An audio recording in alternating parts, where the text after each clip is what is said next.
Kahapon, gulong-gulo nga pala yung isip ko. Paano ba naman kasi napakarami kong unnecessary cravings? At buti na nga lang itong mister ko, sinamahan nga niya ako sa lahat ng mga food cravings ko. Every time nga na may gusto akong kainin, sinasabi ko nga sa kanya kaagad at pinupuntahan nga namin. Kaya naman sobra ko talaga na-appreciate itong si Daddy B. Hindi na nga ako mapakali sa mga oras na yan, halo-halo ng emosyon yung nararamdaman ko. Kaya naman nung nakakita ako ng CR, nagpiti na kaagad ako.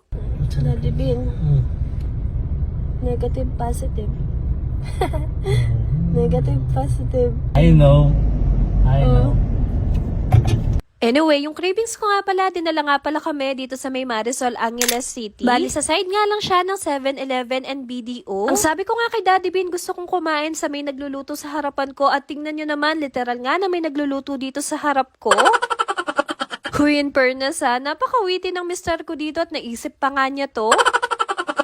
Buy one, take one nga pala yung mga burgers nila dito, and for reference nga pala, ito yung kanilang menu. Kaya naman kung interested kayo, screenshot nyo na lang. Actually, meron din silang pang single for only 20 pesos. And nasa sa inyo kung gusto nyo rin mag-additional ng mga extras. Hindi masasayang yung pera nyo dito dahil nga sa murang halaga, mabubusog na kayo. Ito nga yung burger na sa unang kagat, solve agad. Kaya naman kung on a budget ka, mararecommend ko sa inyo itong Baga Burger. Bukod nga pala sa branch nila dito sa may Marisol, Angeles City, meron din sila sa may Maimpi, San Fernando. So, ayan, patapos na nga pala itong mga pinag-order namin. Then, pinapili nga pala kami ng sauce kung barbecue or mayo and ketchup. At syempre, para nga ma-compare namin kung ano nga yung mas masarap na sauce dito sa kanilang burger, sabi namin, i-mix na nga lang nila. Pero seryoso ang sarap ng barbecue sauce nila, kaya itry nyo na din. Napakarami nga namin binili para nga may pampasalubong din kami sa bahay. Habang hinihintay nga namin na itong mga orders namin, panina naman yung throwback naming dalawa. Kasi nga dati, nung hindi pa kami mag-asawa, ganitong klaseng date lang, napakasaya na nga namin. And aminado ako noon kasi limited lang talaga yung budget namin. Alam nyo ba, pinag-iipunan talaga namin yung pagkikita namin. Kapag kasi nagde-date kaming dalawa ng Daddy Bean, ang ginagawa namin, give and take kaming dalawa. Ayaw na ayaw kasi talaga namin noon na take lang ng take. Yung tipong kapag kakain kami, ang ginagawa namin, nagsishare talaga kami. Hindi naman sa pagiging matipid, pero napaka-practical talaga namin nung mga panahon na yun. Kaya yung setup namin, once a month lang talaga kami nagkikita. Pero maski ganun pa man, umabot kami ng 8 years bago nga kami tuluyang magpakasal. Wala naman kaming bisyo pareho, pero parehas kami ng trip. Mahilig kaming kumain at mag-travel. At kapag nga may natikman kaming masarap, binabalik-balikan nga namin, kagaya na lang netong Baga Burger. Gustong-gusto nga namin yung lasa niya dahil nga meron siyang pagka-natural grilled flavor. And aminin nyo, alam ko, hindi lang kami, pero ang sarap talagang kumain ng buy one, take one na burger. Tapos, ang ginagawa pa nga namin, magkaiba nga yung pinipili namin para nga matikman namin lahat. Ito pa naman kinakain namin, mapapasabi ka talaga ng yikan yaman. And hindi naman sa binubudol ko kayo, pero parang ganun na nga. And share ko na nga din pala sa inyo na habang kumakain nga kami, may nakita nga kaming bata. Kitang-kita nga namin sa mga mata niya na nagugutom na siya, kaya sabi ko kay Daddy Bean, ibigay na lang niya sa kanya yung burger ko. Tapos, ito nga pina-take out namin, pinadagdagan namin para naman maibigay kila nanay. Bukod nga pala sa take out, pwedeng-pwede rin kayo mag-dine in dito dahil nga may mauupuan naman kayo sa harap. And ang kagandahan nga din pala dito sa may Baga Burger, 24 hours din silang nakabukas. Kaya naman anytime na mag-crave ka, makaka-order ka sa kanila.